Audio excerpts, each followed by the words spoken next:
ವಿಮಾನ ದುರಂತದಲ್ಲಿ ಗುಜರಾತಿನ ಮಾಜಿ ಸಿಎಂ ರೂಪಾನಿ ಮೃತಪಟ್ಟಿದ್ದಾರೆ. ಇನ್ನು ವಿಜಯ್ ರೂಪಾನಿಯವರ ಮೃತದೇಹವನ್ನ ಸದ್ಯ ಅವರ ಕುಟುಂಬಕ್ಕೆ ಹಸ್ತಾಂತರ ಮಾಡಲಾಗಿದೆ.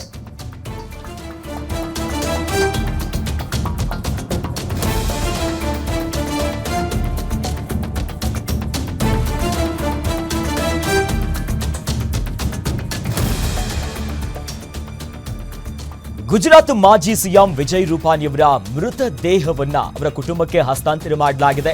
ಅವರ ಅಂತಿಮ ದರ್ಶನಕ್ಕೆ ಗಣ್ಯರು ಆಗಮಿಸಿದ್ದು, ಇನ್ನು ಪಾರ್ಥಿವ ಶರೀರದ ದರ್ಶನವನ್ನ ಪಡೆದಿದ್ದಾರೆ ಗೌತಮ್ ಅದಾನಿ.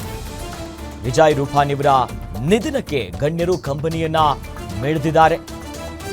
ಗುಜರಾತಿನ ಮಾಜಿ ಮುಖ್ಯಮಂತ್ರಿ ವಿಜಯ್ ರೂಪಾನಿಯವರು ಅಹಮದಾಬಾದ್ನಲ್ಲಿ ನಡೆದಿರುವಂತಹ ಭೀಕರ ವಿಮಾನ ದುರ್ಘಟನೆಯಲ್ಲಿ ಅವರು ಕೂಡ ಪ್ರಯಾಣವನ್ನ ಬೆಳೆಸ್ತಾ ಇದ್ರು ಲಂಡನ್ಗೆ.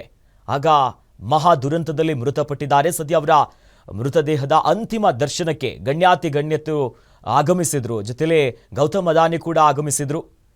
ಅಂತಿಮ ನಮನವನ್ನ ಸಲ್ಲಿಸಿದ್ದಾರೆ. ದೃಶ್ಯದಲ್ಲಿ ಗಮನಿಸ್ತಾ ಇದ್ದೀವಿ. ಗೌತಮ್ ಅದಾನಿ ಕೂಡ ಭೇಟಿ ಕೊಟ್ಟಿದ್ರು, ಅಂತಿಮ ದರ್ಶನವನ್ನ ಪಡೆದ್ರು. ಇನ್ನು ಅನೇಕ ಗಣ್ಯರು ಕೂಡ ಆಗಮಿಸಿದ್ರು. ಪ್ರಧಾನಿ ನರೇಂದ್ರ ಮೋದಿ ಅವರು ಕೂಡ ಆಗಮಿಸಿ ಅವರ ಕುಟುಂಬಕ್ಕೆ ಸಾಂತ್ವನ ಕೂಡ ಹೇಳಿದರು. ಒಟ್ಟಿನಲ್ಲಿ ಈಗಾಗಲೇ ಮಹಾ ದುರಂತದಲ್ಲಿ ಅನೇಕ ಸಾವು ನೋವುಗಳಾಗಿದೆ. ಅದರಲ್ಲೇ ಪ್ರಯಾಣವನ್ನ ಬೆಳೆಸ್ತಾ ಇದ್ರು ಗುಜರಾತಿನ ಮಾಜಿ ಮುಖ್ಯಮಂತ್ರಿ ಆಗಿರುವಂಥ ವಿಜಯ್ ರೂಪಾನಿಯವರು. ಲಂಡನ್ಗೆ ತೆರಳುತ್ತಾ ಇದ್ದಂಥ ಸಂದರ್ಭದಲ್ಲಿ ಘನಘೋರ ಆಗಿರುವಂಥ ದುರಂತ ಆಗಿದ್ದು, ಪ್ರಧಾನಿ ನರೇಂದ್ರ ಮೋದಿ ಅವರು ಕೂಡ ಇವತ್ತು ಆ ಕುಟುಂಬಕ್ಕೆ ಅವರ ಕುಟುಂಬದನ್ನ ಮಾತಾಡಿಸಿ ಸಾಂತ್ವನವನ್ನ ಹೇಳಿದರು.